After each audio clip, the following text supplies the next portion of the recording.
Oke, Assalamualaikum warahmatullahi wabarakatuh. Selamat siang teman-teman. Nah, hari ini kita akan melanjutkan yaitu kegiatan Learning Path Flutter di DSC Jogja Festival. Nah, kegiatannya ini ada beginner, ada kedua intermediate, kemudian yang ketiga itu ada advance, yang keempat ada team choice. Nah, yang pertama itu tim beginner itu untuk pemula, kemudian yang intermediate nanti lumayan ke pendalaman, kemudian yang advance nanti bantu teman-teman buat kegiatan bulan Januari, kemudian ini nanti ada pemilihan tim choice. Nah, ini adalah link buat belajar teman-teman.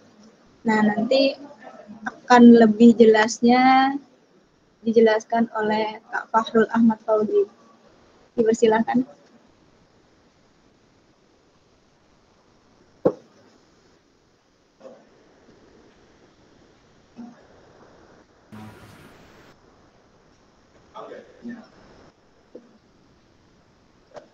Sebelumnya mohon maaf, apakah suara saya terdengar?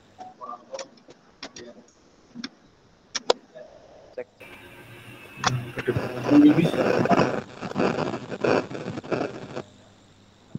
Jelas, Kak?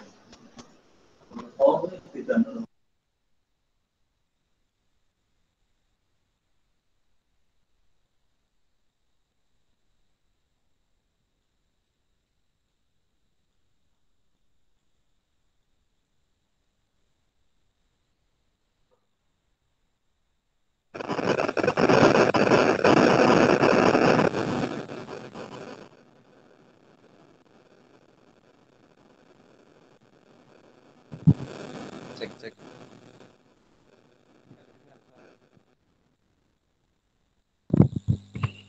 Cek cek.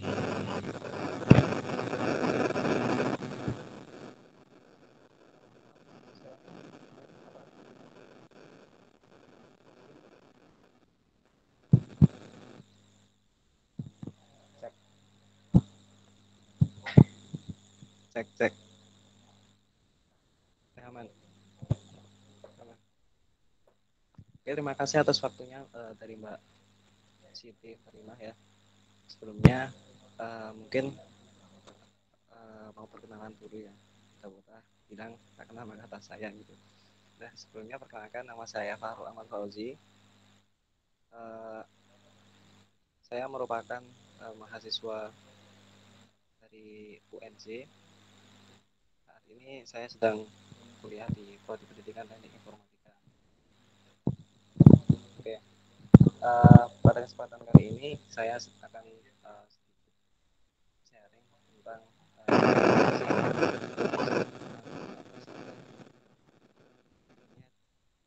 pengembangan aplikasi Flutter.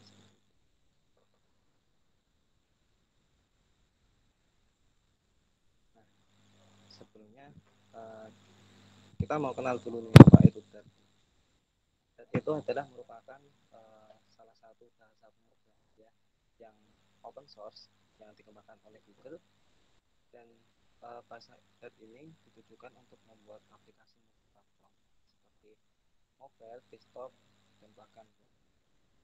Nah, aplikasi DAT ini sangat fleksibel ya, selain di bisa di mobile, desktop, dan web.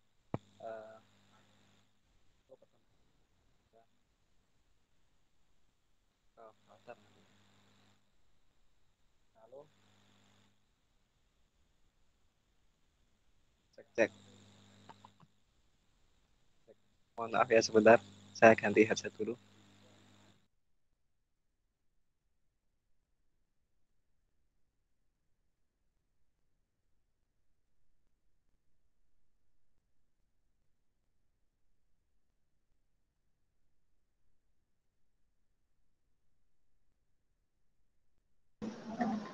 Oke, buat teman-teman ini mau tanya nih, enaknya dibuatin grup Telegram atau di WhatsApp? Silahkan di kolom chat ya. Terima kasih. Silahkan Kak, lanjutkan.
Apa? Cek cek. Nggak kedengeran. Oke, mohon maaf. Tadi ada kendala di bagian mic ya. Oke, kita lanjut lagi. Nah, jadi bahasan sebelumnya apa itu Dart ya? Dart adalah bahasa pemrograman yang open source itu yang dikembangkan oleh Google ya dan ditujukan untuk buat aplikasi multiplatform jadi bisa berjalan di mobile, desktop dan web. Nah, bahkan eh, di mobile sendiri itu dapat berjalan di sama ya multiplatform juga di iOS sama Android juga gitu. Nah, selanjutnya mengapa sih kita harus belajar dan mengapa itu diperlukan? Yang pertama bahasa fleksibel ya seperti yang di slide sebelumnya bahwa aplikasi di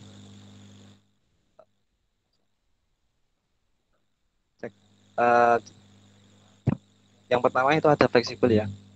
Nah, artinya bahasa dat ini bisa kita gunakan untuk berbagai platform ya, jadi seperti mobile, web, sama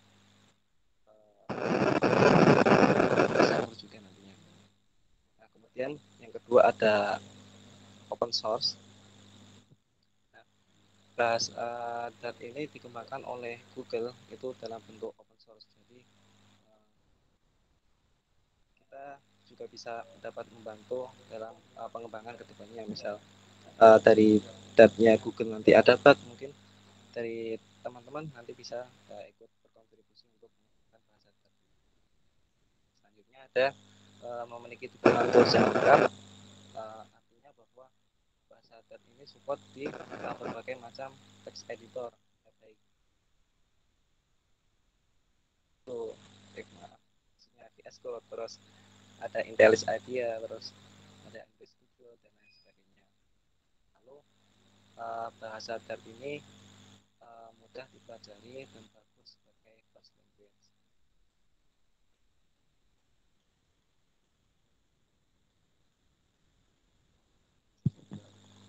Mohon maaf ya sebentar.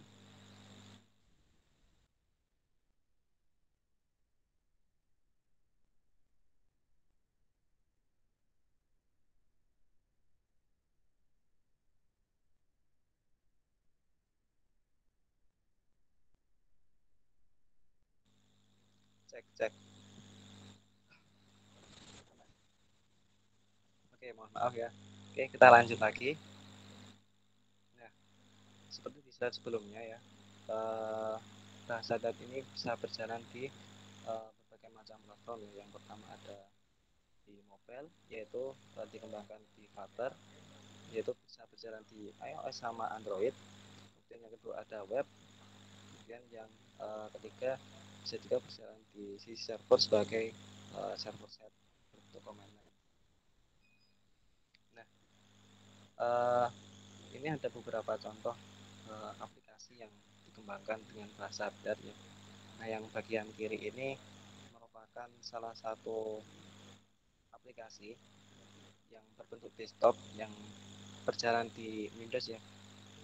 Terus yang bagian kiri merupakan aplikasi yang berjalan di mobile baik di iOS sama Android.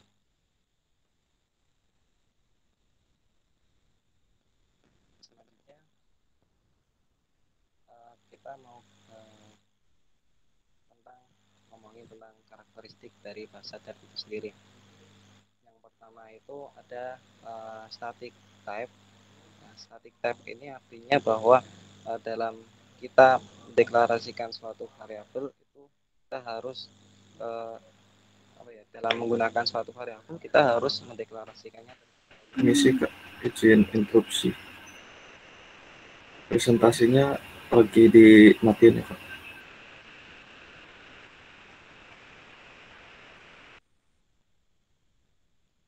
Mohon maaf Kak, bisa diulangi? Itu presentasinya lagi mati ya Kak, presentasi. Oh, sebentar sebentar. Oh, mati. Sebentar ya Kak, mohon maaf. Sebentar.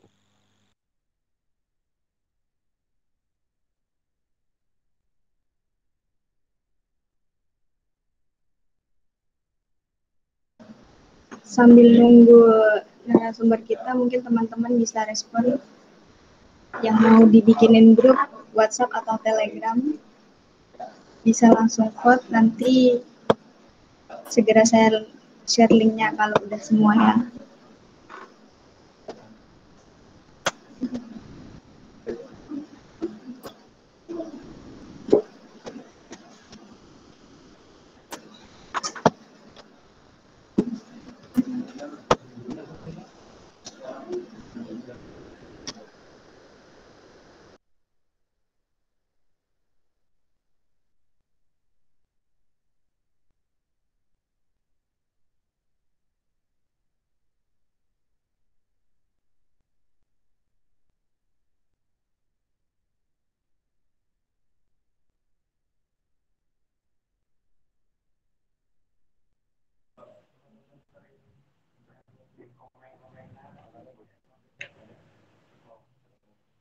Cek cek. Nah, udah masuk sekarang. Oke. Mohon maaf teman-teman, tadi yang slide-nya itu sampai mana ya? Yang apa namanya? Yang ke close tadi.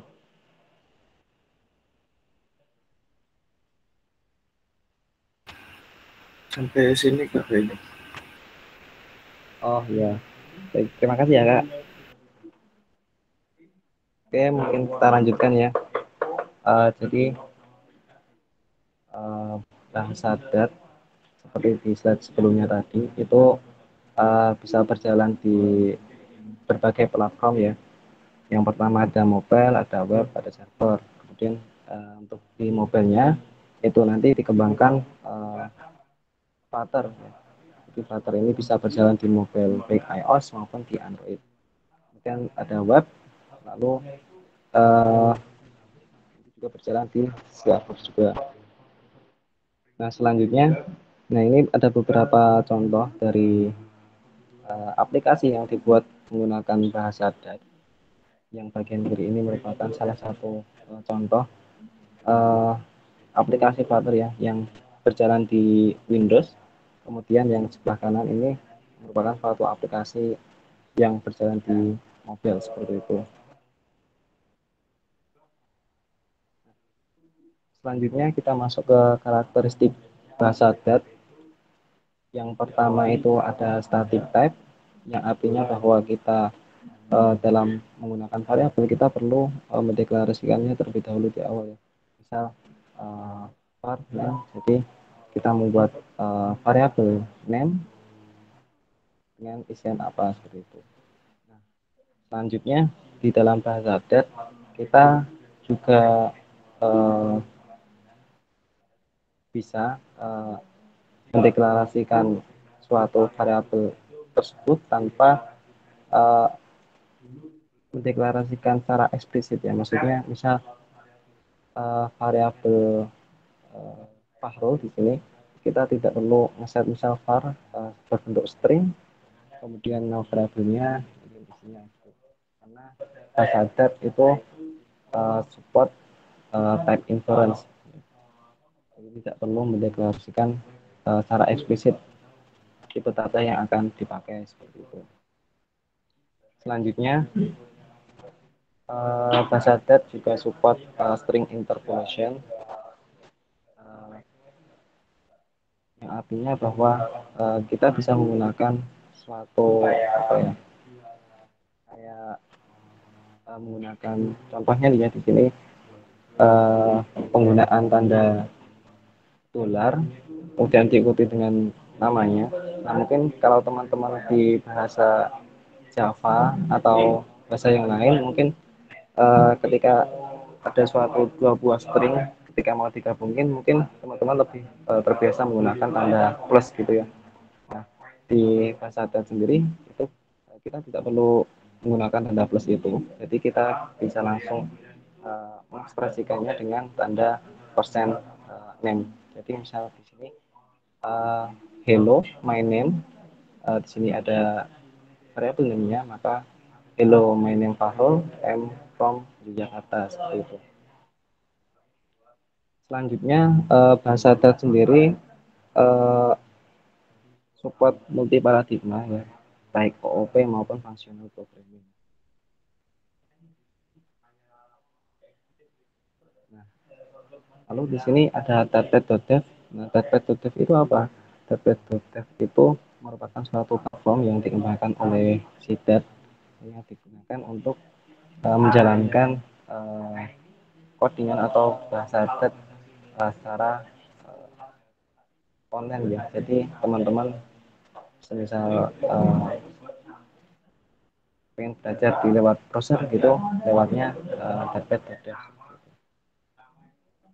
Di sini kita misal meneruskan kodenya di bagian sebelah kirinya, nanti sebelah kirinya ini nanti di sebelah kanan akan run hasil runningannya seperti itu. Nah, selanjutnya kebutuhan apa sih yang kita perlukan apabila mau memulai belajar tentang bahasa tet? Yang pertama, di sini kita bisa menggunakan ya, Tapad.dev ini ya secara online. Nah, namun apabila teman-teman ingin menjalankan bahasa tet secara offline, jadi teman-teman bisa menginstal beberapa kebutuhan yang perlu kita butuhkan. Yang pertama itu ada .sdk ya. Nah, teman-teman nanti bisa mendownloadnya di dev.get. .sdk ini nanti kayak semacam kebutuhan-kebutuhan yang nantinya digunakan dalam pengembangan penggunaan bahasa tet. Nah, untuk Windows-nya teman-teman bisa download alternatifnya di website ini, ada di com.com/windows. Lalu aplikasi kebutuhan yang kedua yaitu ada IDE ya, text editor.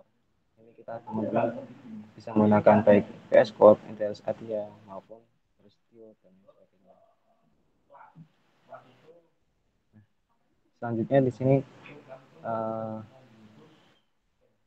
ada komen ya, komennya di bahasa tet. Komen di sini nanti bisa biasanya digunakan untuk apa ya namanya, seperti memberikan komentar atau biasanya sering digunakan untuk mendokumentasikan suatu codingannya. Misal kita di sini melakukan ngeprint nama, nah, kita berikan komen di atasnya, misal mencetak isi variabelnya.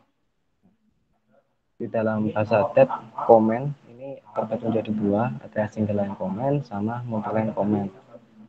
Single line comment teman-teman bisa menggunakan double slash ya di depannya seperti ini, hampir sama seperti bahasa yang lain. Jadi misal double slash kemudian komennya itu apa seperti itu. Nah, lalu bagaimana kalau kita komennya itu lebih dari satu garis? Nah, itu bisa menggunakan multiline comment. Untuk formatnya bisa slash bintang, kemudian diikuti nama komennya, kemudian kita tutup dengan bintang slash seperti itu. Selanjutnya variabel. Variabel merupakan suatu tempat ya, suatu wadah untuk menyimpan suatu nilai di dalamnya.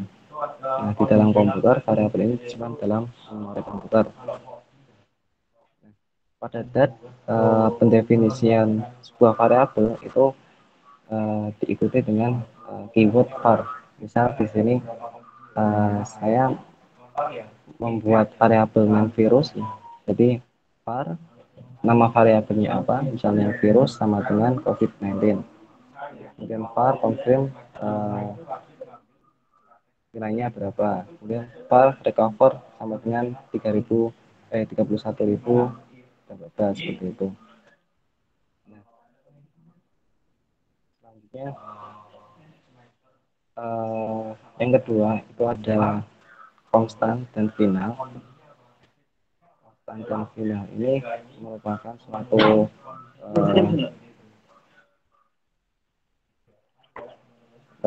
konstan dan final itu merupakan suatu ya, semacam Kayak tipe data ya, ya biar kayak variabel, namun nilainya itu sudah eh, tidak akan berubah, sudah final seperti itu. Nah, kemudian di sini ada beberapa tipe data yang eh, digunakan dalam bahasa DAT.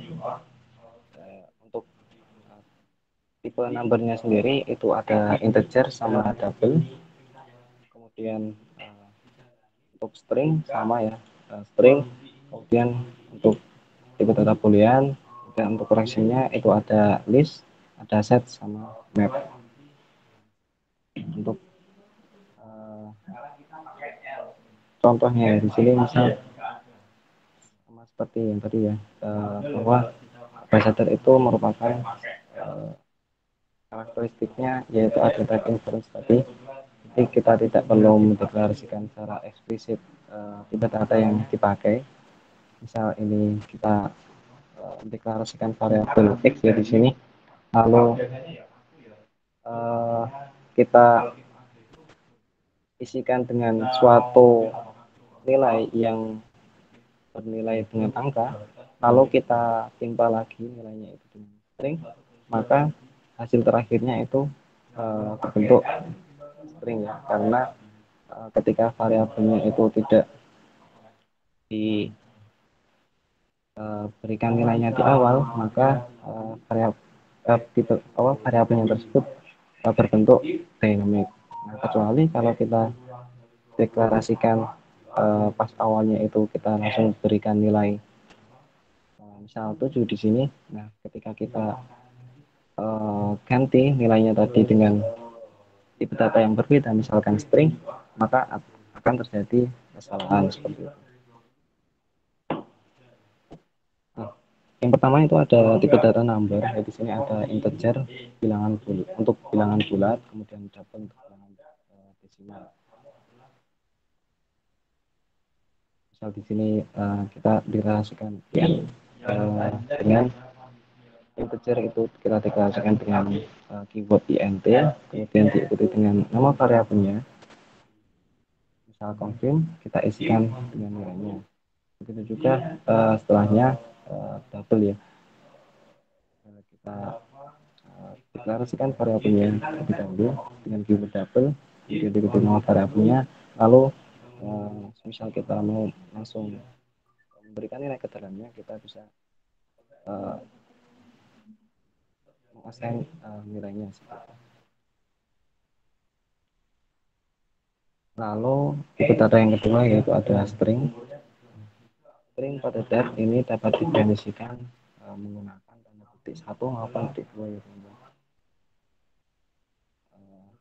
Baik petik 1 maupun petik 2, contohnya seperti ini. Jadi misal string A, petik 1 ini string, kemudian string B, petik 2 ini juga string. Kita bisa menggunakan salah satu dari ini, bisa menggunakan petik 1 maupun petik 2. Lalu di sini ada string interpolation ya, seperti yang di depan tadi. Misal kalau kita pernah belajar di bahasa pemrograman Java itu, misal kita mau menggabungkan dua, misal di dalamnya itu ada expression di dalamnya. Nah, itu kalau kita bisa menggunakan dolar diikuti dengan ekspresinya.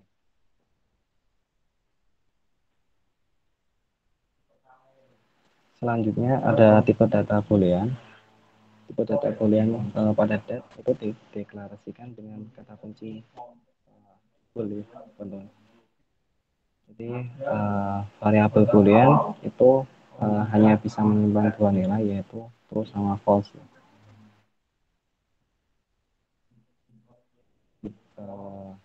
Boolean ikut nama variabelnya, nilainya apa.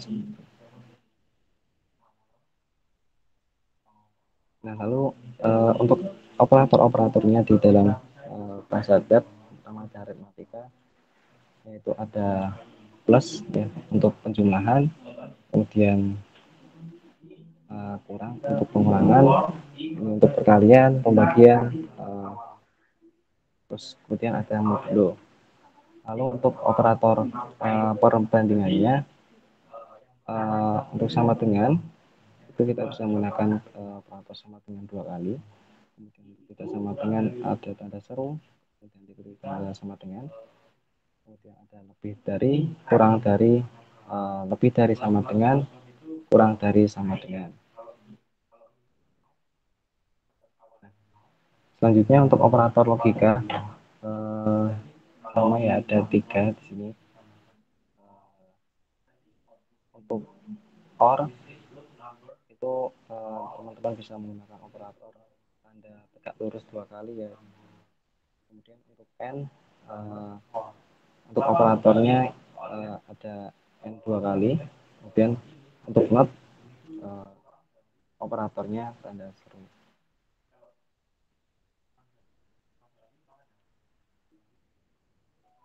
Lalu untuk control flow di bahasa tab yang pertama itu ada if. Jadi ketika mengembangkan sebuah program, kita akan bertemu dengan alur yang bercabang yang tergantung pada kondisi apa yang terjadi. Misalkan hari ini hujan. Nah, kalau hujan itu kita perlu misal membawa payung. Nah, kalau tidak maka kita pergi ke kantor. Jadi misal ketika hujan ya, is raining through, ketika hujan maka kita perlu membawa payung misalnya. Lalu ketika tidak hujan maka kita pergi ke sekolah atau ke kantor.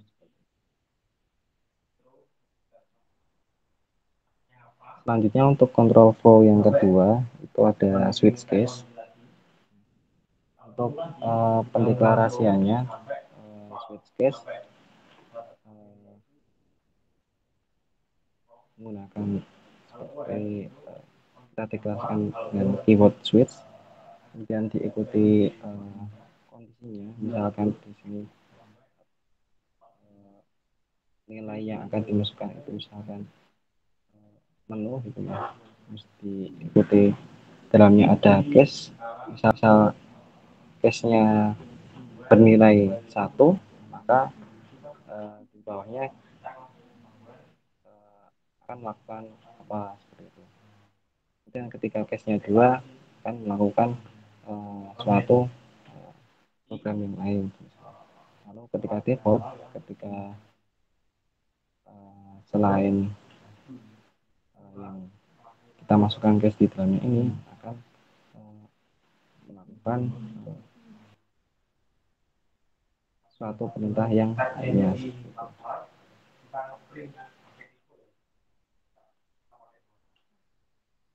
Kemudian untuk control flow looping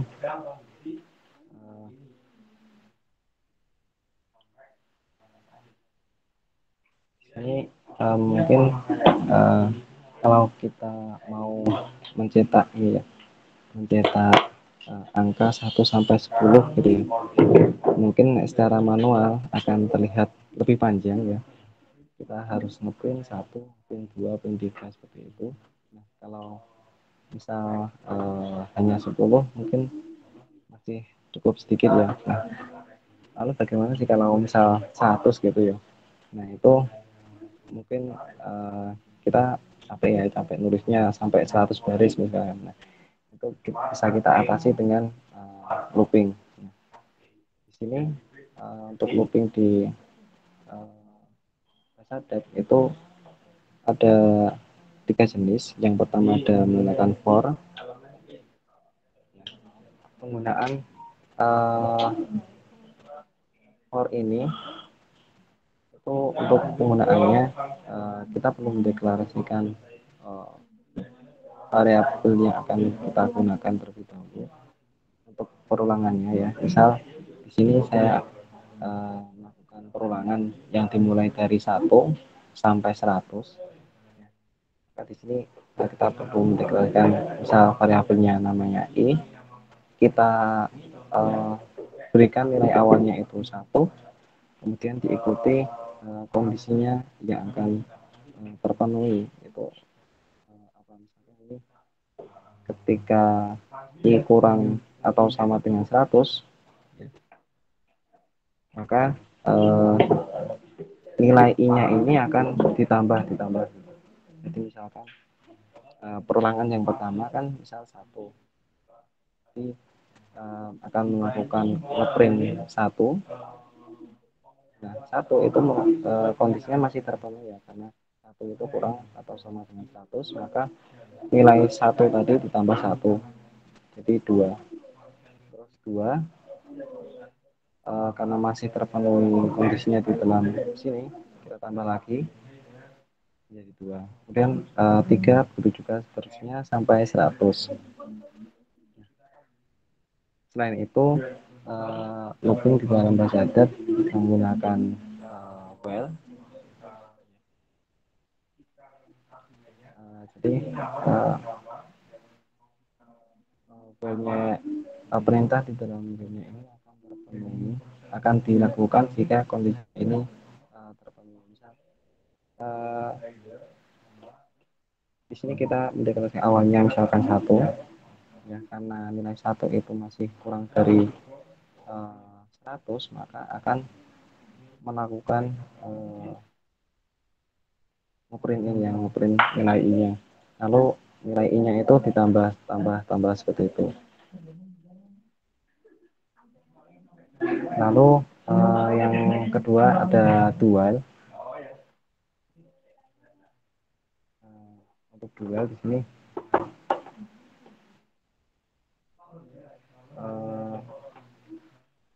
berbeda dengan dual ya. Kalau dual itu akan dijalankan lebih akan dijalankan sesuai dengan kondisinya asal terpenuhi, ya, asal kondisinya terpenuhi akan dijalankan. Nah, tetapi kalau kita menggunakan dual itu perintah yang dimasukkan di dalam dual itu akan dilakukan minimal 1 kali. Jadi misal ini kita do dan while, jadi itu kita ngeprint nilai i-nya, misal awalnya 1, kita ngeprint minimal 1 itu ya. Terus ketika masih nilai i-nya itu terpenuhi dari kondisinya, baru dijalankan proses selanjutnya. Nah, kemudian untuk collection di bahasa dat, yang pertama itu ada list. Mungkin kalau teman-teman sering di bahasa lain itu mungkin lebih terkenalnya macam array gitu ya. Nah, di sini ada tipe data yang berisi 1 atau beberapa nilai di dalamnya. Nah, nilai ini juga sering disebut item, elemen atau anggota listnya ya. Jadi misal di sini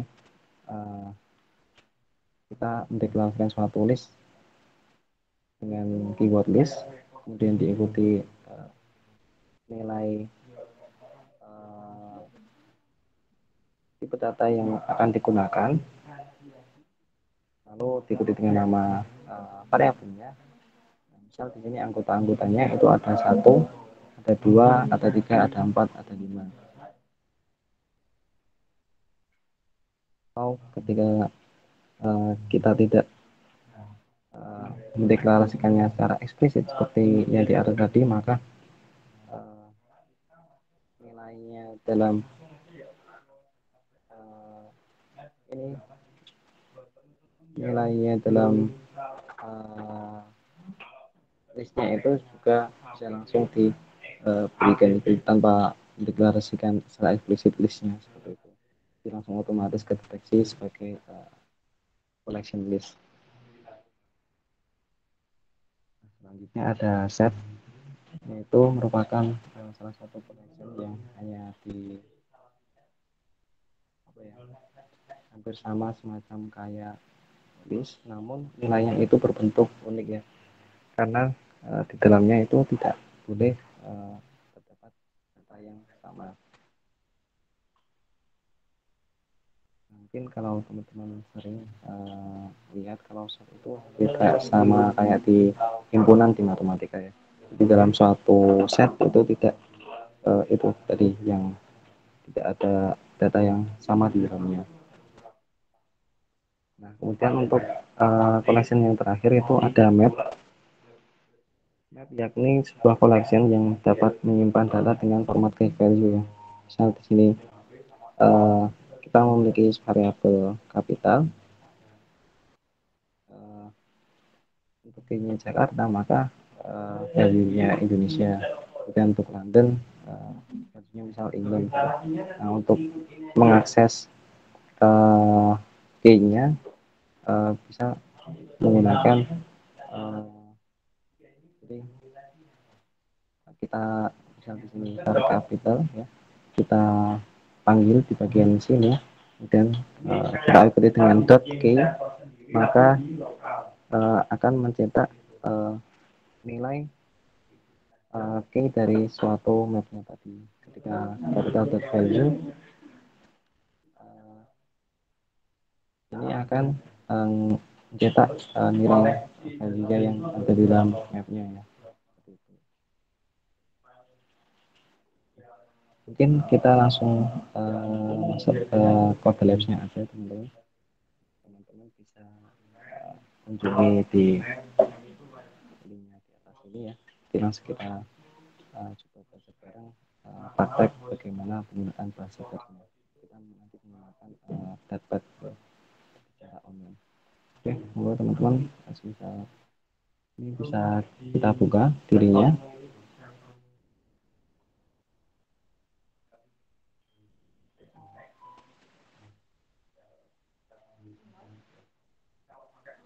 Nah, ini ya teman-teman. Jadi ini ada Datpad yang tadi ada di slide tadi ya. Datpad ini merupakan salah satu app yang dikembangkan oleh tim Dat ya, yang digunakan kita bisa ngeran atau belajar bahasa Dat di sini tanpa menginstal Dat-nya di laptop kita seperti itu. Nah, untuk latihan kali ini teman-teman bisa kunjungi yang tadi ya, di https://uncq.id/intro ya teman-teman. Ada code lab-nya ya untuk data Java developer. Nah, di sini kita mau menjalani di code lab-nya ini. Kalau teman-teman apakah ini ya sudah terbuka code lab-nya? Mungkin kita bareng-bareng gitu aja.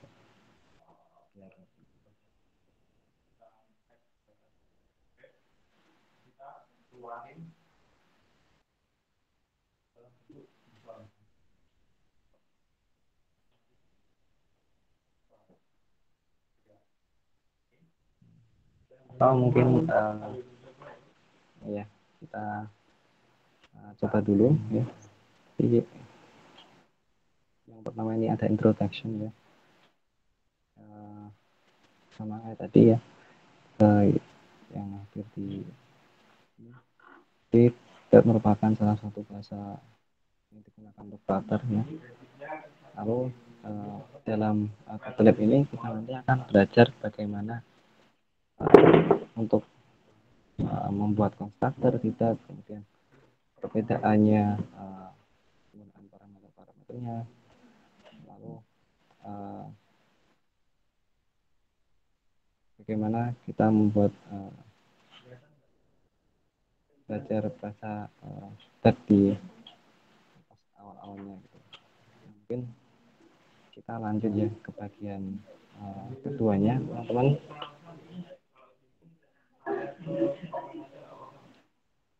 Bagaimana teman-teman? Apakah teman-teman sudah membuka ini Kotlabnya? Bareng-bareng di sini.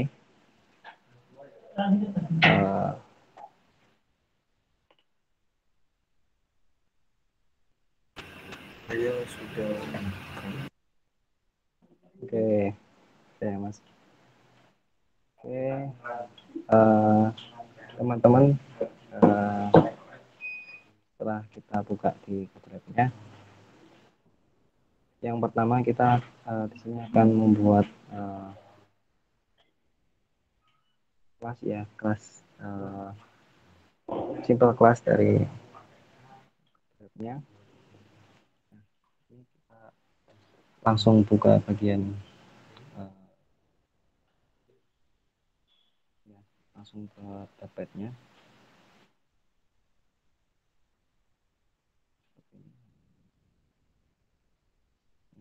Di Kotlab ini nanti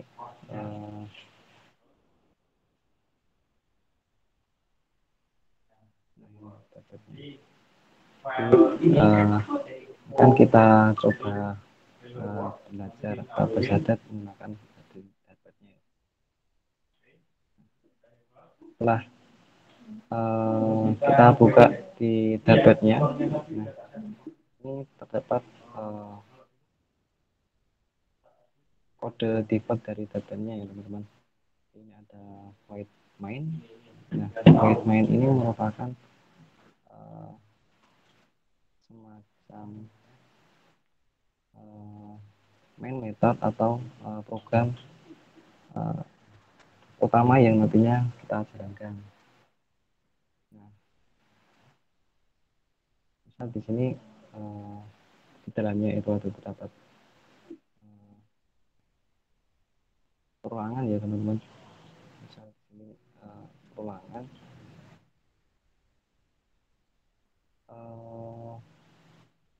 ngeprint nilai hello-nya ini sebanyak 5 kali ya.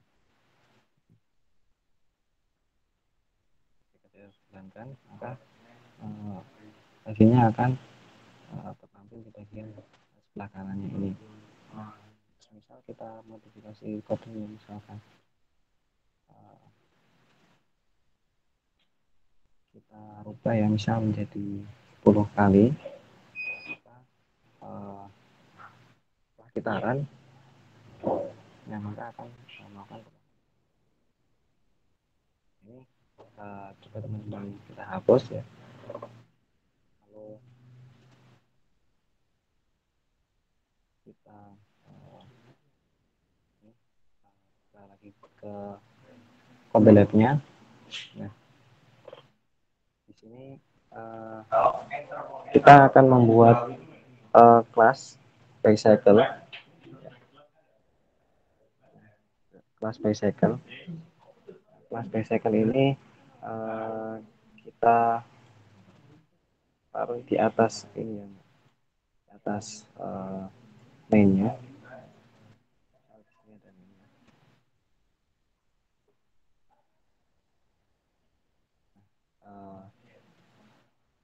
Untuk pembuatan kelas di Basadat itu diikuti dengan keyword kelas, terus nama kelasnya, terus di dalamnya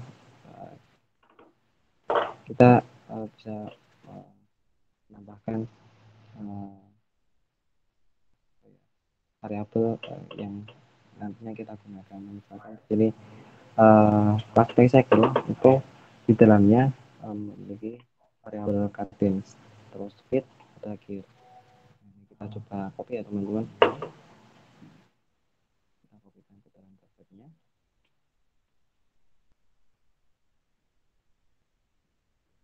Setelah ini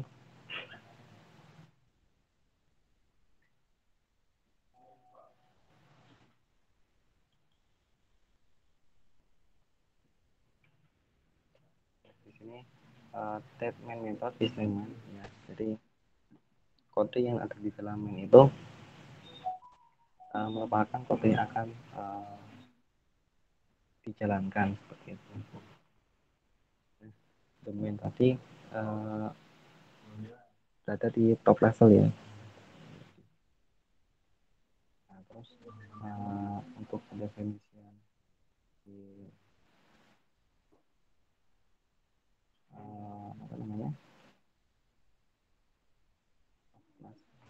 jadi kita bisa define dua kelasnya, itu ada variable, function, dan sebagainya. Lalu kita lanjutkan untuk membuat konstruktornya. Di sini kita kopikan terlebih dahulu ini dalam kelas second-nya.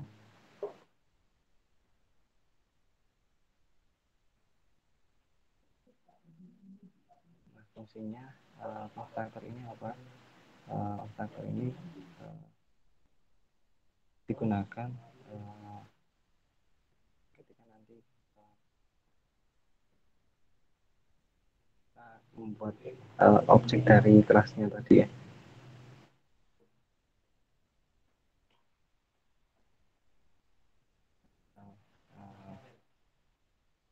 Seperti ini. Terus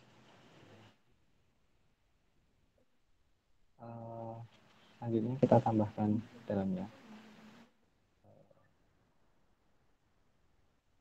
Mohon maaf ya, maksudnya tulisan konstruktor physical di speed di skill ini, kalau ini hampir sama saja tulisannya kayak yang di bawah ya. Penggunaan kata this di dalam konstruktornya ini kita bisa ringkas menjadi seperti yang di atas ini. Lalu selanjutnya di dalam kelas mainnya, dalam main metodenya kita buat ini ya, buat objek dari kelas second-nya. Jadi di sini kan kelas second-nya tadi ada dalamnya ada variabel cadence, terus speed, ada gearing. Nah, ketika kita membuat objeknya dari kelas second tadi, maka kita harus juga memasukkan nilai yang diperlukan di dalam ketika pemanggilan kelasnya tadi. Misal di sini kita membuat objek baik, kita buat dari kelas second-nya yang di atas tadi, maka kita juga perlu memasukkan nilai-nilai yang diperlukan ya. Misalnya dua ya, dua di sini akan merubah memberikan nilainya untuk variabel cadence. Yang kosong ini akan memberikan nilai untuk speednya, kemudian satu ini akan memberikan nilai untuk gen kirinya. Coba kita kopikan saja teman-teman di sini.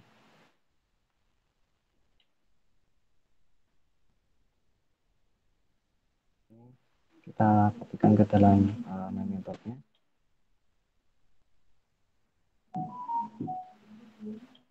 Lalu kita print ya teman-teman nilainya dari tadi taruh di bawahnya ya. Coba kita langsung running ya.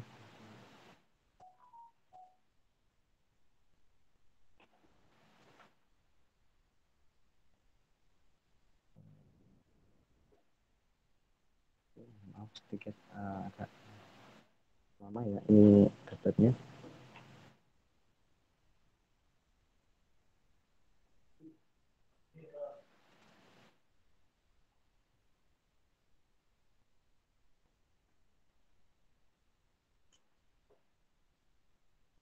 Gak bisa ya, bentar.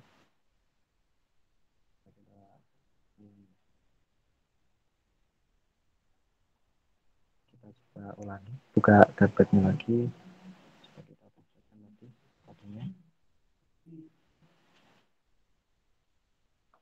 ketika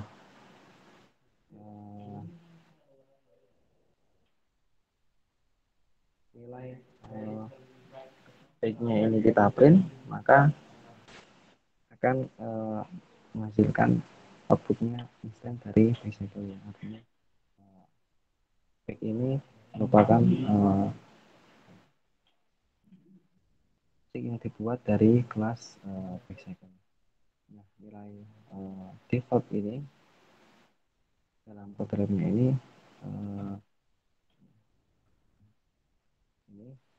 bisa kita rubah outputnya ya. Karena kalau kita hanya outputnya menghasilkan instant out bicycle ya.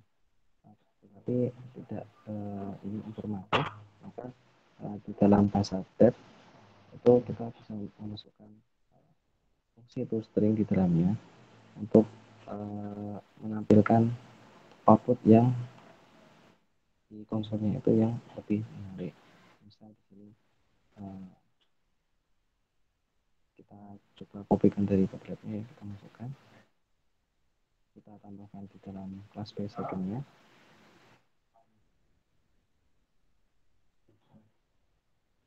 Nilai fungsi toString ini kita yang awalnya menghasilkan instant of bicycle ini kita ubah menjadi bicycle diikuti dengan nilai speed.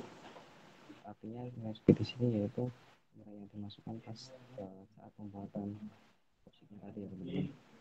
Misal di sini 0 ya, oke, maka kemungkinan ini nanti akan menghasilkan 0 juga seperti itu. Coba kita jalankan. Jadi nilai output defaultnya tadi sudah tergantikan dengan fungsi toString ini, kita ganti dengan bicycle. Kemudian kita tampilkan nilai speednya seperti itu yang dibuat saat membuat objeknya tadi dengan kelas bicycle. Lalu nilai new kata new di sini dalam bahasa Dart itu opsional ya teman-teman. Jadi ketika kita membuat objek dari kelas itu kita bisa langsung menuliskannya di kelasnya, jadi tanpa menggunakan kata new. Coba kita run.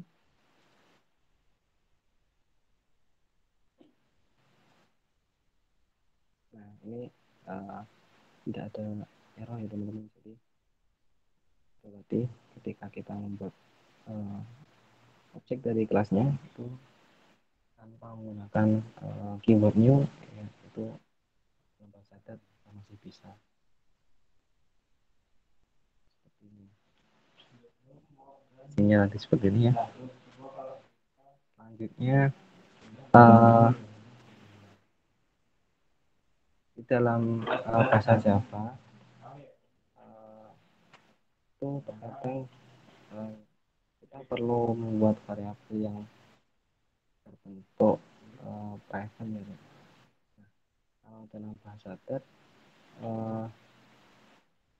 modifier seperti private, public, protected dan lain sebagainya itu tidak ada. Pada defaultnya dalam bahasa Dart sebuah variabel itu akan dibuat dalam bentuk public. Nah, apabila suatu saat menginginkan berbentuk private, maka kita harus mengikuti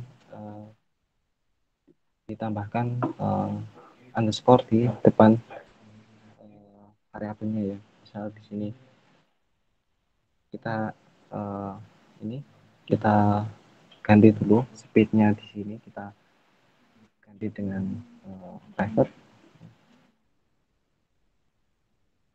Jadi speednya kita tambahkan bagian awalnya dengan underscore. Kemudian bagian speed osmol juga kita ganti. Lalu dalam reflektornya nilai speednya kita hapus, sama pas saat kita buat objeknya ya kita hapus juga seperti ini.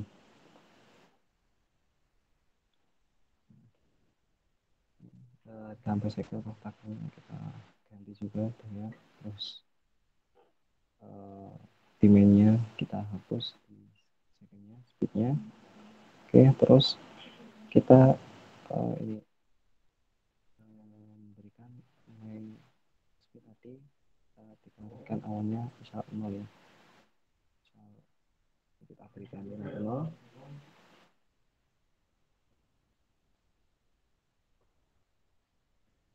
maka akan menampilkan ya, outputnya hampir sama ya. Jadi bisa kita ganti 10, maka akan menampilkan speednya tadi yang fungsi to string-nya akan menampilkan speed 10 ini.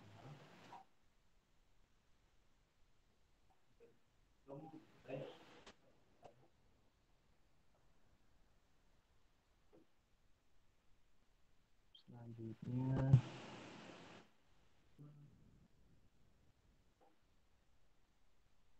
ini ya, kita tambahkan fungsi getter di dalam kelas basic ya, untuk mendapatkan nilai speed tadi. Jadi pas pada awalnya kan kita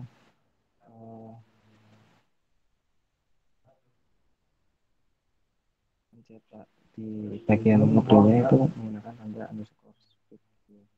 Nah, ini kita bisa ganti, kita tambahkan fungsi getternya tadi. Nah, pada saat sebentar,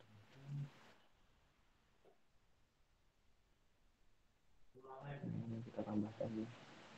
Nah, saat manggilnya kita cukup memanggil speednya yang di sini aja. Jadi, nilai speed di sini itu nilainya diambil dari nilai variabel yang underscore speed seperti itu. Terus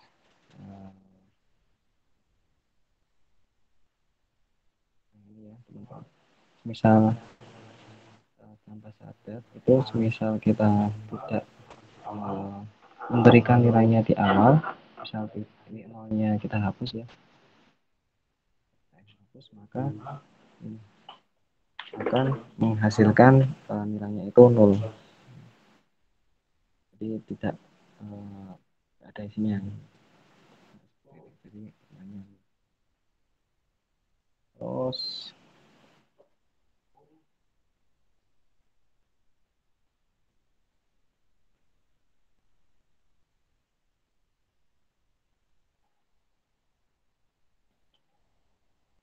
kita tambahkan ini metode baru dalam aspek cycle-nya.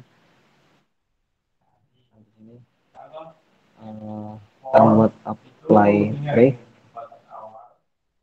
sama speed up ya. Jadi apply break ini nanti fungsinya untuk mengurangi nilai speednya, kemudian ketika speed up kita kopikan ke dalam cycle-nya.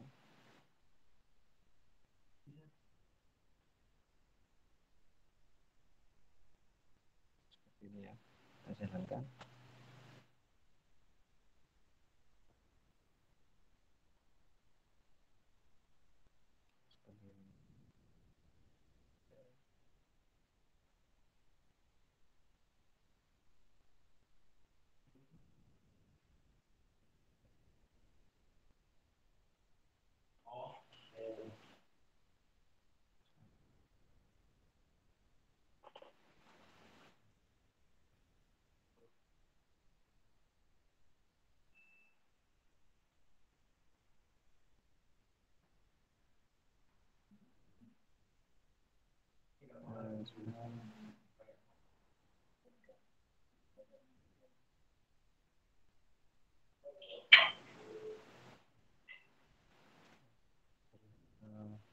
Untuk yang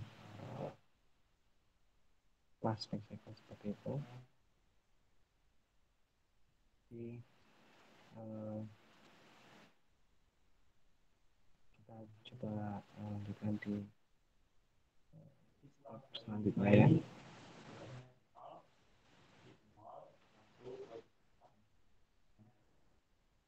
Kemudian selanjutnya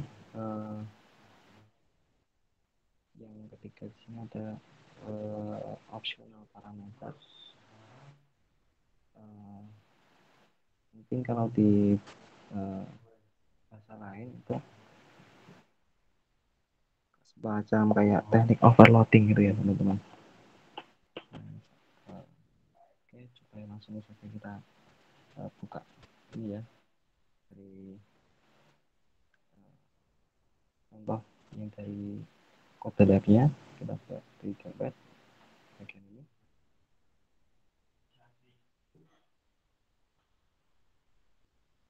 Untuk awalannya seperti ini teman-teman.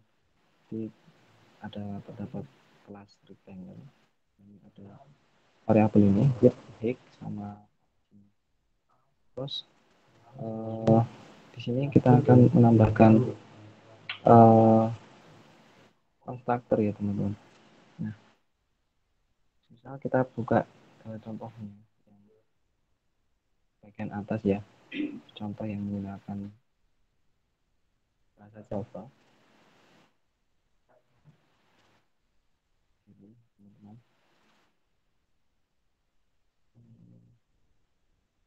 kita coba lihat ke bawah. Nah, di bahasa lain, contohnya di bahasa Java, biasanya kalau kita membuat teknik ini ya, overloading tadi, misal di Java ini overloading biasanya kita membuat ini ya, sebuah konstruktor dengan nama yang sama, tapi nilai parameternya itu berbeda-beda. Kalau yang di contoh bahasa Java-nya itu ada terdapat 4 konstruktor di sini. Yang pertama konstruktornya biasa ya tanpa ada parameter di dalamnya. Kemudian yang kedua ini ada 1 parameter. Kemudian konstruktor yang ketiga ini ada 2 parameter. Kemudian yang selanjutnya itu ada 3 parameter. Nah, di bahasa Java kan kita harus membuat konstruktornya satu-satu ya, manual. Yang kita membutuhkan parameter, maka kita membuat konstruktornya juga 2 parameter, misal 3 parameter, 3 parameter. Nah, kalau di bahasa Dart itu pendeklarasian konstruktornya tadi bisa lebih sederhana lagi. Jadi kita bisa menggunakan yang namanya di sini ada ini optional parameter. Jadi dalam penulisannya misal kelasnya tadi, kemudian nilai parameternya tadi kita bungkus yang menggunakan tanda bracket gitu ya teman-teman, tanda apa ya ini, kurung awal kurung tutup gitu. Nah, ini menandakan bahwa parameter yang ada di dalamnya ini bisa kita pakai secara opsional. Jadi kita langsung kita praktekkan gitu. Misal kita aplikasikan ini dalam database-nya dalam kelas rectangle misalkan seperti ini.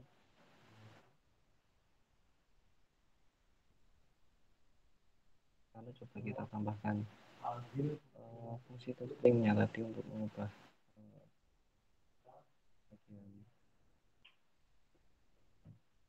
output pas default-nya tadi ya.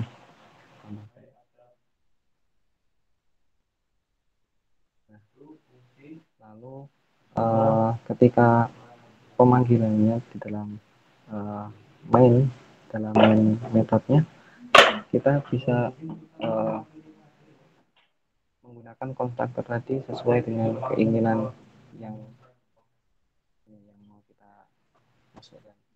Misal di sini yang pertama kita memerlukan tiga variabel itu terpenuhi semuanya, dan yang kedua cukup dua saja, dan yang ketiga cukup hanya saja, itu bisa. Jadi kita tidak perlu mendeklarasikan konstruktornya satu-satu seperti itu. Ini kita kopikan saja, namun kita masukkan ke dalam main metodenya.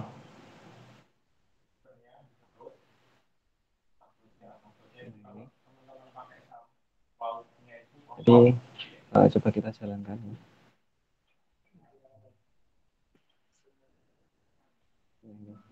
Jadi dalam kelas rectangle itu kita buat ini satu konstruktor yang menggunakan optional parameter di dalamnya ya. Nilai di sini itu merupakan nilai defaultnya ketika kita tidak mendefinisi ketika saat pemanggilannya itu tidak kita panggil. Nah, misal nilai defaultnya yang awal ini kan 00 yang originnya. Ketika pas pemanggilannya originnya ini tidak kita tidak dipanggil pas pembuatnya, maka nilai defaultnya ini sama yang di atas tadi. Sama begitu juga seterusnya, nilai width sama height-nya ketika tidak dipanggil, maka defaultnya yang 0 tadi. Contohnya di sini untuk originnya 10-20, kemudian width-nya 100, height-nya 200, maka akan menampilkan sesuai yang dimasukkan tadi ya, 10-20, dan width-nya 100, kemudian height-nya 200. Lalu ketika saat membuat kita memanggil konstruktornya hanya memasukkan dua parameter saja, maka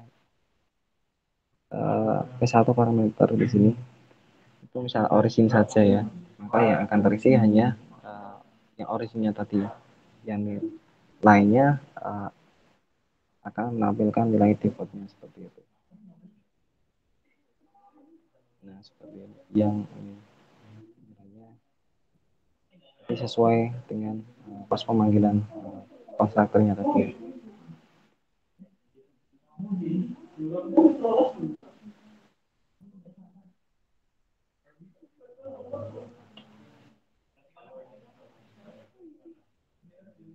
Selanjutnya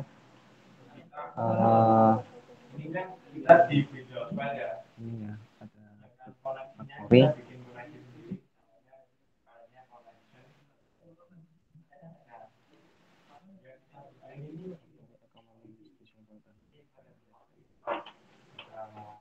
Kita ini ya,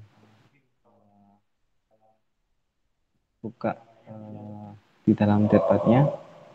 Contohnya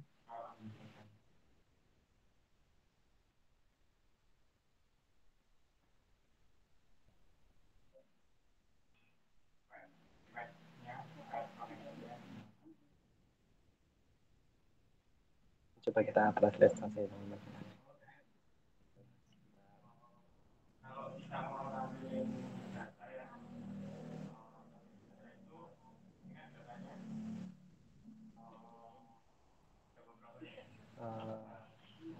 Factory itu volatilnya yang umum digunakan berapa keunggulan dibandingkan dengan pembuatan instan secara langsung ya. Pas awalnya tadi kan kita langsung membuat instannya itu kita panggil multi. Nah, faktor ini digunakan untuk menunjukkan pembuatan tadi. Coba kita buka.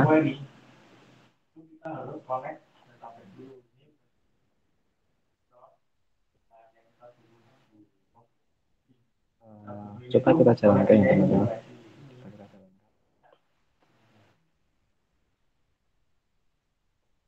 Nah, maka di sini sebelumnya coba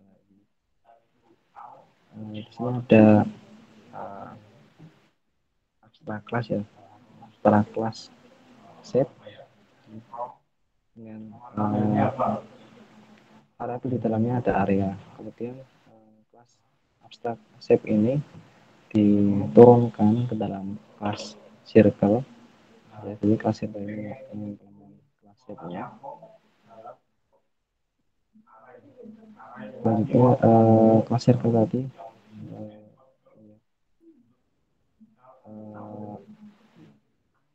mengembalikan nilai P kali R pangkat 2 ya.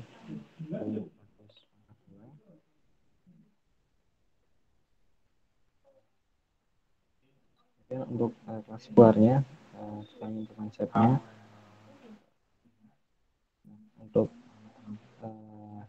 dalamnya itu terdapat fungsi untuk menghitung luas kotaknya seperti itu. Sini kita buat objeknya dari kelas circle sama square-nya tadi, terus kita masukkan nilai parameternya, nilai di sini itu merupakan nilai ini ya, set radius sama setnya kita masukkan, lalu kita print nilainya tadi. Circle kita print luasnya, nah circle dot area yang kotak, maka kita printnya dengan seperti seperti ini. Terus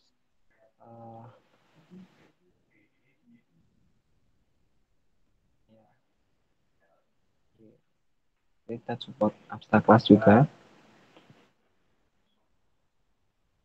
Mungkin kita bisa mendeklarasikan banyak kelas ya dalam satu file. Kemudian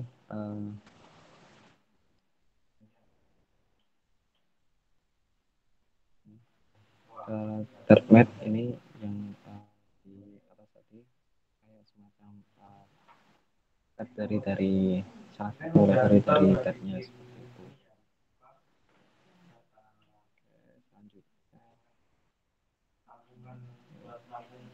Yang pertama karena ini kan tadi kita buatnya implement kelasnya itu secara langsung ya ini.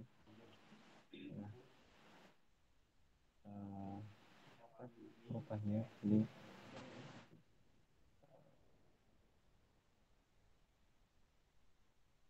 sama kayak ini.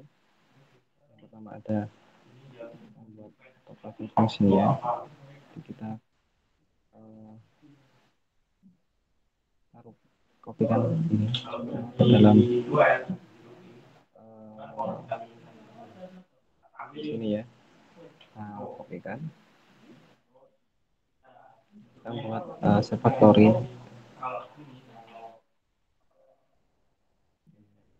Lalu di dalam main metodenya kita tambahkan kode ini.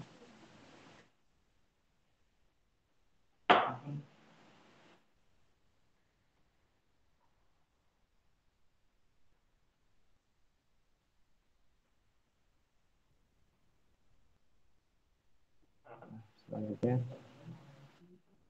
kita ini ya taran, seharusnya hasilnya juga sama ya.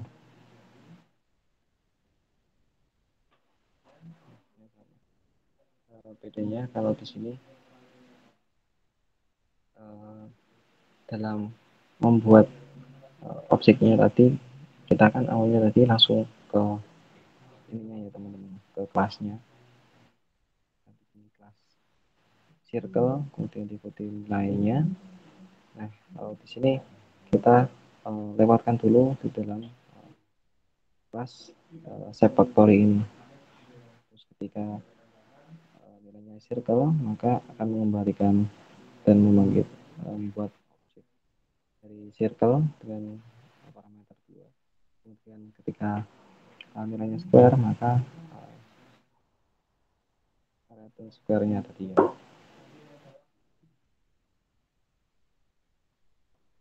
Selanjutnya cara yang kedua itu kita faktor konstruktor, kita kopikan ini, kemudian kita gantikan ke dalam setnya.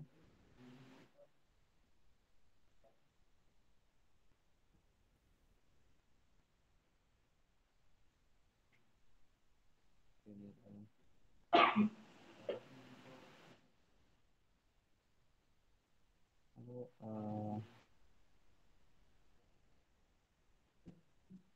kita kopikan ke dalam bawahnya itu, kita ganti ini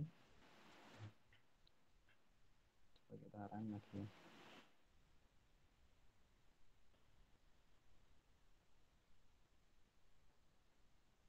Hasilnya sama juga.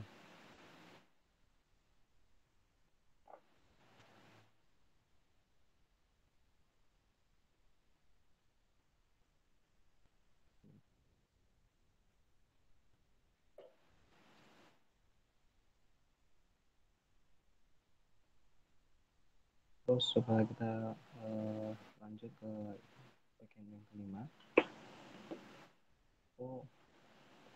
Sini implement an interface interim dengan interface-nya kita seperti dalam bahasa type itu tidak ada ini ya, nggak ada interface keyboardnya gitu, jadi keyboard interface nggak ada. Nah setiap kelas yang dibuat itu define sebagai interface. Nah coba langsung kita buka contohnya.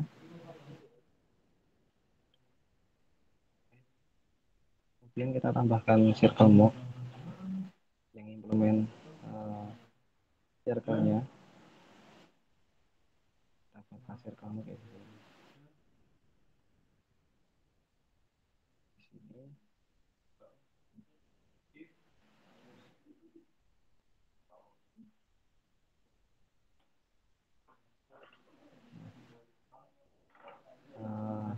kita akan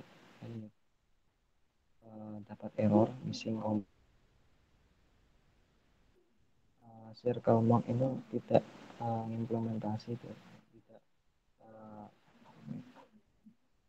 mengimplement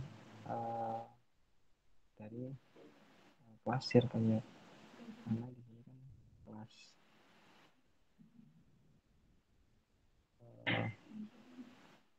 circle ya di sini itu memiliki fungsi yaitu get area di sini, makanya kita harus mengimplementasikan area sama radius di dalamnya. Jadi di dalam circle mode ini kita tambahkan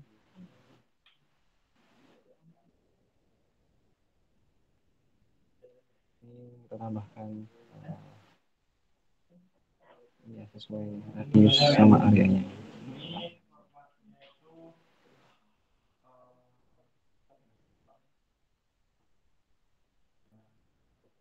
Nah, setelah kita tambahkan maka tidak terjadi error teman-teman.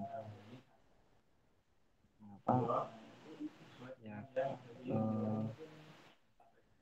karena tadi ketika kita membuat implementasi dari interface ya, itu kan semua nilai yang di dalamnya itu harus kita tulis ulang lagi di dalam kelas yang mengimplementasi.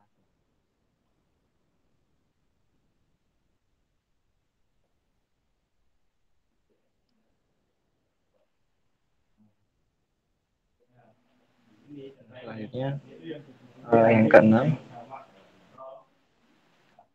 uh, itu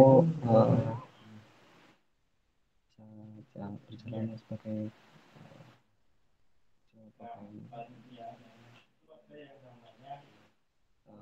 coba kita buka ya ini dalam daftarnya.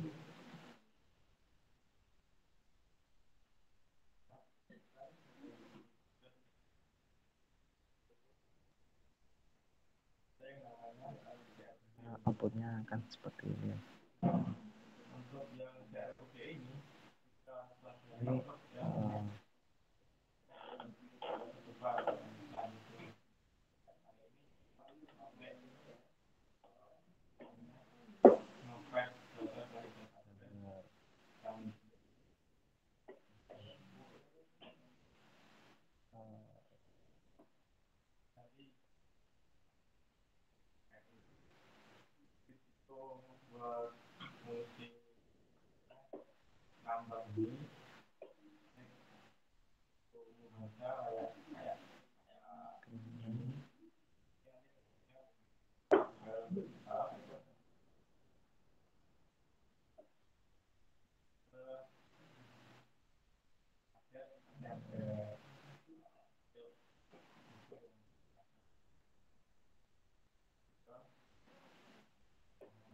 Ini teman-teman, ini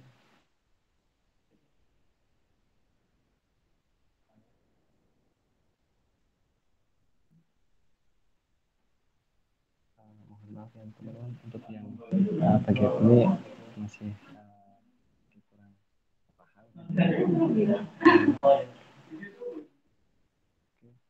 Mungkin yang pada bagian ini kita mulai kita aja teman-teman.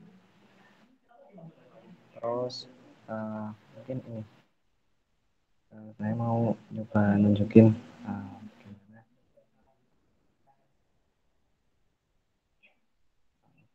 di bahasa implementasinya ke patternnya. Jadi dalam penggunaan bahasa datanya untuk penggunaan di Faber, jadi teman-teman perlu nantinya itu perlu mendownload SDK-nya dari Faber. Kita bisa dapatkan di dalam ini ya teman-teman.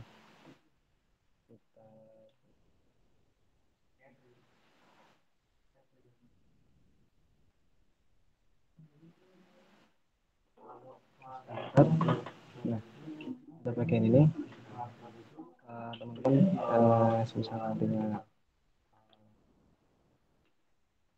teman-teman nanti kita perlu mendownload keperluan untuk Flutter, mendownload stikernya sesuaikan dengan OS yang teman-teman pakai, misal kayak Windows atau Mac OS, Linux atau Chrome OS seperti itu. Misalkan Windows ya teman-teman nanti bisa download SDK-nya di web dari flutter.dev. Ini setelah download nanti teman-teman bisa install seperti biasa. Lalu nanti teman-teman pet dari bahasa datanya itu kita setting seperti itu. Mungkin untuk tutorial bahasa Indonesia mungkin ada juga ya teman-teman instalasi Flutter di Windows.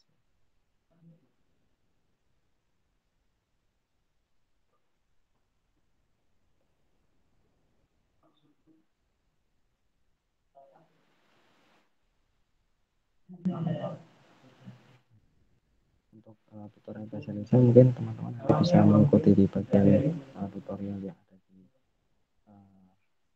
sumber Medium atau blog seperti itu ya teman-teman. Jadi kita download SDK-nya terlebih dahulu. Kita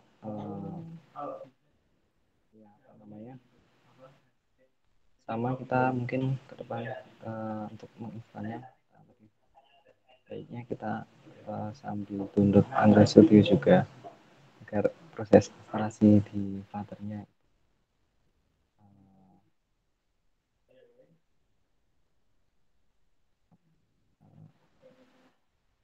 lebih mudah ya, karena dalam Android Studio-nya kan kita juga download dari Android SDK-nya juga seperti itu. Oke, setelah teman-teman misal Flutter-nya seperti itu, jadi misal kita dari misal sini menggunakan VS Code,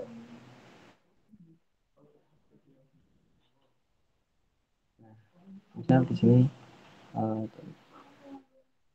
kita sudah ini misalkan instalasi Flutter-nya atas selesai, nanti bisa membuat atau membuka ini ya, project Flutter-nya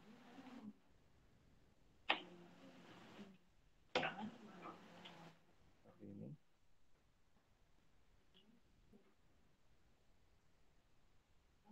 Nanti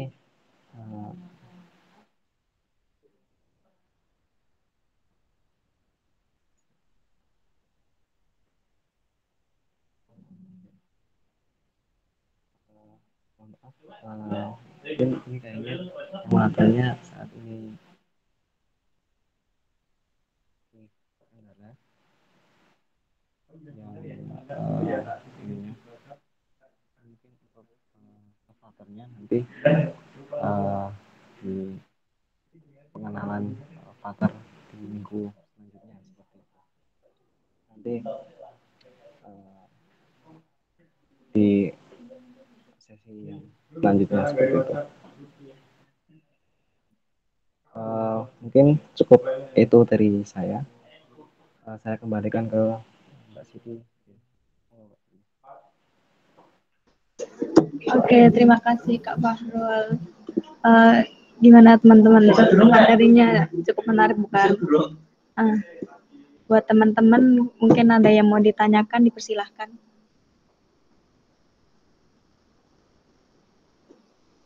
Ya, buat teman-teman itu tadi di chat itu saya kirimkan link grup Telegram ya buat Flutter. Kemudian saya akan up lagi buat presensinya.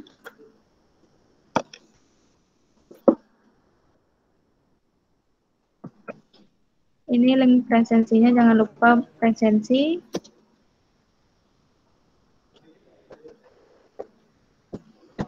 Oke.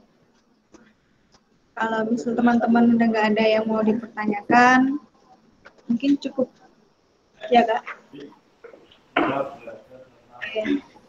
Terima kasih buat Kak Fahrul dan teman-teman yang udah hadir di kegiatan hari ini. Minggu besok tanggal 12 Desember jam 1 akan ada kegiatan lanjutan yaitu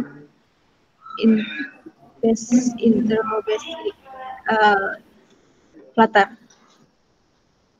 Oke, saya cukupkan. Terima kasih. Wassalamualaikum warahmatullahi wabarakatuh.